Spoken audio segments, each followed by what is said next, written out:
Hey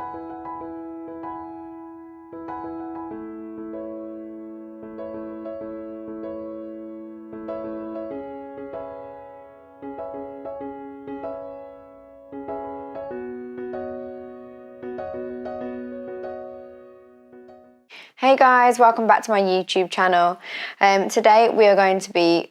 Heidi, say hello. This is my sausage dog, Heidi. Today we're going to be covering basically how to increase your milk supply. Now, to begin with, you're probably pumping around anything between 10, 20 mils to 50 mils each time. And it is in line with what your baby feeds. To begin with, your baby doesn't really feed that much. It has really tiny tummy and they get full up really easily. So when obviously all my milk supply and that came in and I was pumping regularly, I think I was getting around 2 to 3 ounces per boob. Now, this is seen as average or normal. And I think they say that actually the average amount is anywhere from half an ounce. Oh, go on then, get down. No, I should sit on my lap now. Half an ounce to 3 or 4 ounces. So I was just pumping a normal amount. Now for me, I would rather pump a lot more at one time than pump several times throughout the day. So it doesn't actually matter how much you pump in one time. It's how much you can pump throughout the course of the day because it's their daily intake. So I think I needed to pump around 700 mils in the day. And at first, obviously, I've shown you guys a pump schedule on my pump schedule video. I'll pop that here for anyone that needs it. You are pumping like 8 pumps per day, 2 in the night. It's pretty hardcore. So you can either increase basically the power on the pump. So imagine your baby's at the pump and they're on your boob. If they're sucking harder, they're drawing more milk out. So that's the pump setting. So you've always got to imagine it like that. And then obviously if they're drawing out more for longer, that will be telling your boobs that they need more milk for the baby. So again, pumping for longer on a higher setting shows that they need more milk. Now, another way to really increase your supply, which I've been doing and what I did do, was power pumping. Power pumping is when, say, you pump for 15-20 minutes on the setting that you usually pump for. Obviously, you get the milk that you usually get.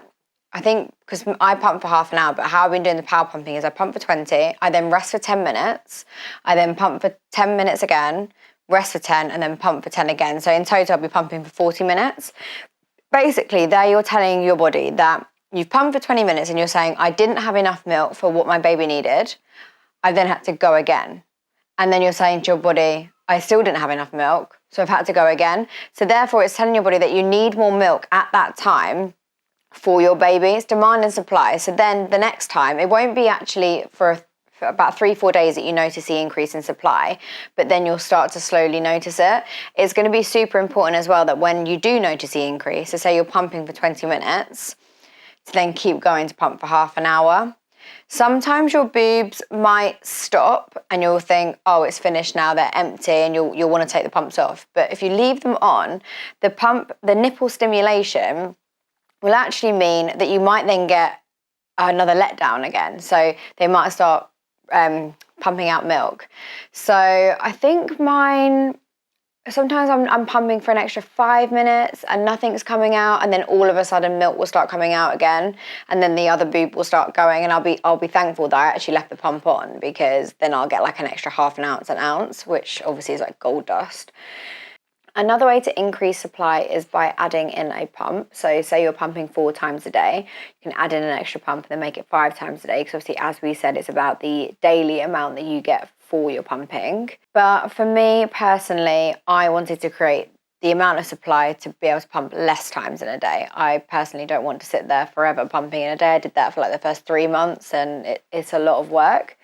So I guess people would say that either I've got an oversupply now, or they'd say that, I think actually my lactation consultant called it a large, let me read what she said. I spoke to her about this the other day, because I was saying, some people ask me if I've got an oversupply, but I didn't at first, and I've made it like this. She said you have something called large milk storage capacity, which is why you can get more milk with less pumping.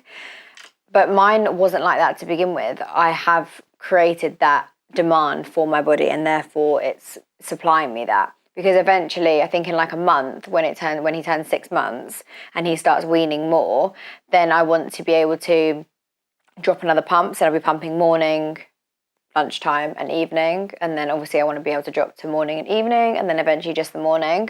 I mean, at the moment I've trained my body to get, it's around 10-11 ounces per boob, per boob in the morning.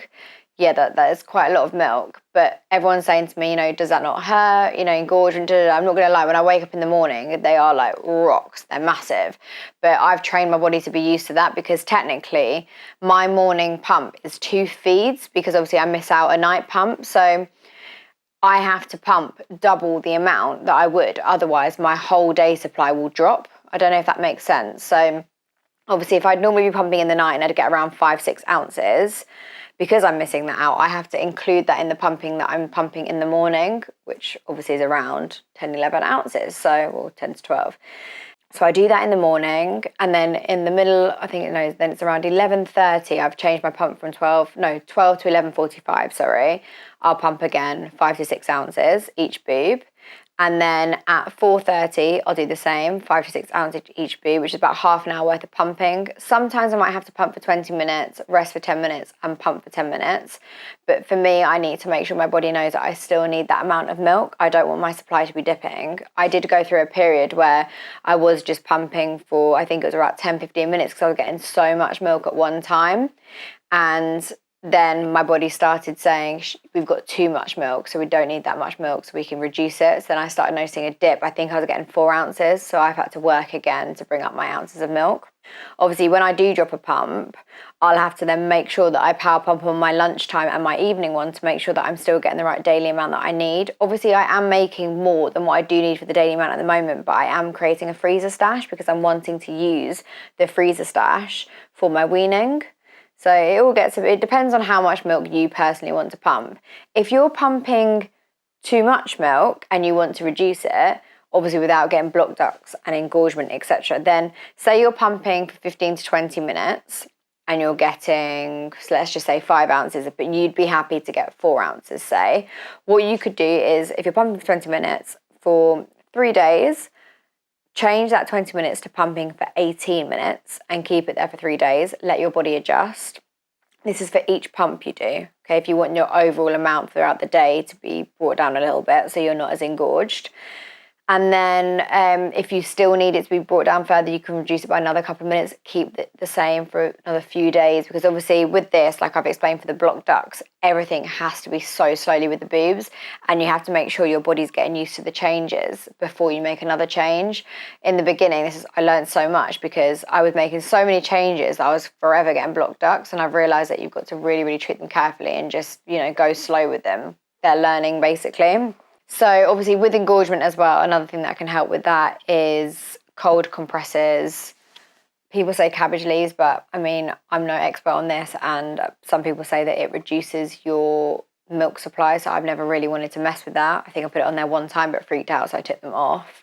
Engorgement, I only get it in the mornings, but how you can kind of deal with engorgement is frozen peas, or you can get those like frozen, they're like thermal kind of bags. I think I showed them in my pumping video, the ones that you can warm up. You can also freeze these ones and put them on.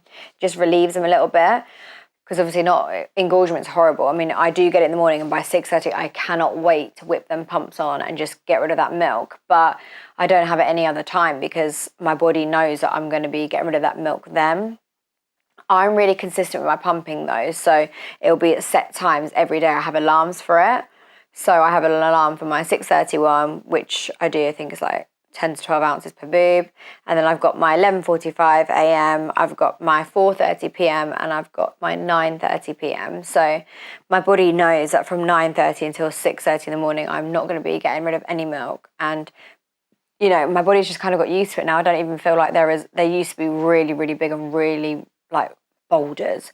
But yeah, I feel like it's getting easier. I think I'll leave it there on the increasing supply, and I've touched on a bit of the engorgement for an oversupply, just because it kind of tied in with this, but I will touch on this on another video as well. So I feel like I need to do a video on obviously like moving your pump times, etc., because I did that and it can be a little bit complicated, and you don't want to get blocked ducts for that one either. So I hope you guys liked my YouTube video, and I hope it's helped you guys. And if you like what you see, then click the like button.